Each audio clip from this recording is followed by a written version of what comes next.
അനുദിന വിശുദ്ധർ മെയ് 16 വിശുദ്ധ ജോൺ നെപ്പോമുസൈൻ. കുമ്പസാര രഹസ്യം സൂക്ഷിക്കാൻ വേണ്ടി ജീവൻ ത്യജിച്ച ജോൺ നെപ്പോമുസൈൻ ബൊഹീമിയയിൽ നെപ്പോമുക്കിൽ ഭൂജാതനായി. ജനിച്ച ഉടനെ ഉണ്ടായ മാരകമായ രോഗത്തിൽ നിന്നും ദൈവമാതാവിന്റെ സഹായത്താൽ സുഖം പ്രാപിച്ചതിന് കൃതജ്ഞതയായി മാതാപിതാക്കൾ ജോണിനെ ദൈവശുശ്രൂഷയ്ക്ക് അയച്ചു.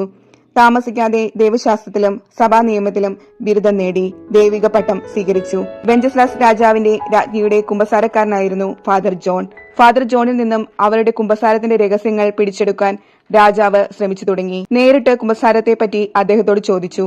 ഫാദർ ജോൺ രാജാവിന്റെ ആവശ്യത്തെ ശക്തമായി എതിർത്തു. അതിനാൽ കുറെ മർദ്ദിച്ചതിനു ശേഷം അദ്ദേഹത്തെ മുൾഡ നദിയിൽ വലിച്ചെറിഞ്ഞു. നദിയിൽ കൂടി ഒഴുകിയ വിശുദ്ധന്റെ ദേഹത്തിനു ചുറ്റും ജലനിരപ്പിൽ വലിയ പ്രകാശം കണ്ട് ജനങ്ങൾ ഓടിക്കൂടി. സംഗതി ഗ്രഹിച്ച കാനാന്മാരും ജനങ്ങളും ചേർന്ന് ഫാദർ ജോണിന്റെ മൃതദേഹം ഭക്തിപൂർവ്വം സംസ്കരിച്ചു. 300 വർഷങ്ങൾക്കു ശേഷവും വിശുദ്ധന്റെ നാവ് അഴിയാതെ കാണപ്പെട്ടു.